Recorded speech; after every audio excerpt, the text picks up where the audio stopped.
তো হ্যালো বন্ধুরা, good morning. তোমরা সবাই কেমন আছো? আশা করছি ভালো আছো। তো আজকে চলে এলাম একটি রান্নার ভিডিও নিয়ে। তো দেখো, আমি এখানে দুটো ডিম ঝুরি ভাজা করে নিচ্ছি। পান্তা ভাত ছিল কালকের, তো সেই পান্তা ভাত খাওয়ার জন্য তো হয়ে গেছে। তো এরপরে ডিমের ঝোল করব দেখে ডিম সেদ্ধ করে নিলাম, আর কেটে নিয়েছিলাম আলু। সেই আলুগুলো ডিম আর আলু একসাথে সেদ্ধ করতে বসিয়ে দিলাম। তো তার মধ্যে আমি একটুখানি নুন ছিটিয়ে দিলাম, তাহলে ভালো করে সেদ্ধ হয়ে যাবে। তো দেখো, সেদ্ধ হচ্ছে। আর এই সাইডে আমার ভাত বসানো আছে। তো দেখো, একটু নেড়ে দিলাম ডিমগুলোকে, আলুগুলোকে। তো এদিকে সেদ্ধ হয়ে গেছে। এরপরে ডিমগুলোকে ছুলে নেব। তো দেখো, আমার ডিমগুলো ছোলা হয়ে গেছে। তো দেখো, এদিকে ভেন্ডি, পেঁয়াজ, লঙ্কা সব কাটা আছে আগের থেকে। তো এদিকে দেখো, আমার ভাত প্রায় হয়ে এসেছে। তো এদিকে কড়াই গরম হয়ে গেছে। কড়াই এবার দিয়ে দিলাম তেল। একটুখানি তেল দিয়ে, তেলটা গরম হয়ে গেছে। এবার তেলের মধ্যে এক এক করে ছেড়ে দিলাম ডিম।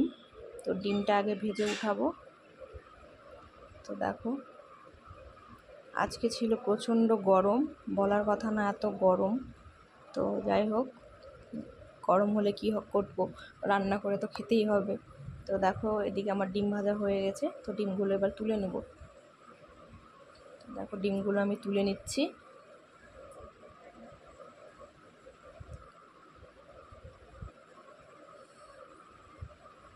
এরপর তেলের মধ্যে দিয়ে দিলাম অল্প করে জিরে। তো জিরে দেওয়ার পর কেটে রাখা ভেন্ডিগুলো ছিল, ভেন্ডিগুলো দিয়ে দিলাম ভাজা হওয়ার জন্য। তো দেখো, এবার ভেন্ডিগুলোকে একটু নাড়াচাড়া করে নিলাম।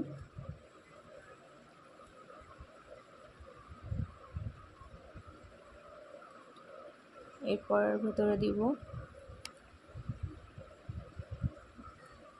এবার দিয়ে দিলাম পরিমাণ মতো লবণ, আর দিয়ে দিলাম হলুদ।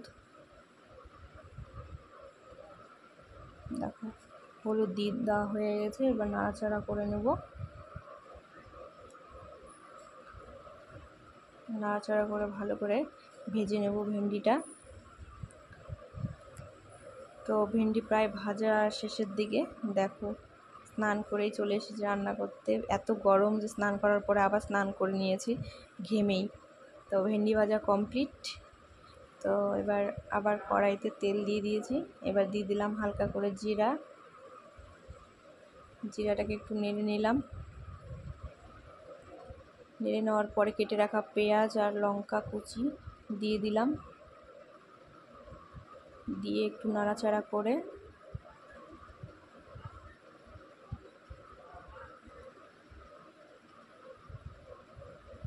দিয়ে দিলাম রসুন থেতো করে রেখেছিলাম, সেই রসুন থেতো করাটা দিয়ে দিলাম। দিয়ে আবার কিছুক্ষণ ভেজে নেব। ভেজে নেওয়ার পরে দিয়ে দিলাম আলু, সেদ্ধ করা আলু। তো দেখো, কিছুক্ষণ একটু নাড়াচাড়া করে তারপর এর মধ্যে যা যা মশলা উপকরণ দিব সেগুলো হলো, দেখো, এখানে ধনে আর জিরা গুঁড়া একসাথে মিক্স করা আছে, লঙ্কা পাউডার, লবণ, হলুদ। তো আজকে 1 চামচ লঙ্কার গুঁড়ো দিয়ে দিলাম, ধনে আর জিরা গুঁড়ো 1 চামচ দিয়ে দিলাম, লবণ স্বাদ মতো, আর তারপরে একটু নেড়ে নিলাম। তো হলুদ দিয়ে দিলাম, তারপরে একটু জল দিয়ে দিলাম যাতে মশলাটা একটু মানে ভালো করে গায়ে লেগে যায় বা কষে যায়, পুড়ে যাতে না যায়, তাই একটু জল দিয়ে দিলাম আবার সামান্য। ভালো করে নাড়াচাড়া করে নিলাম। দেখো, এদিকে কষানো হয়ে গেছে আমার। তো এবার জল ঢেলে নেব। দেখো, জল দিয়ে দিলাম।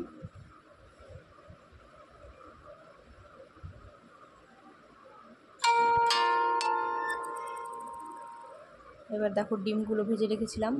আমি ডিমগুলো এরকম করে ফুটো করে দিই বা কেটে দিই, যাই হোক, তাহলে ভেতরে একটু ঝোল মশলা ঢোকে আর কি। তো দেখো, এদিকে আমার ঝোলটা প্রায় হয়ে গেছে। তো এর মধ্যে ছেড়ে দিলাম ডিমগুলো। দেখো, ডিম ছাড়া হয়ে গেল। আবার একটু নেড়ে ছেড়ে দিলাম।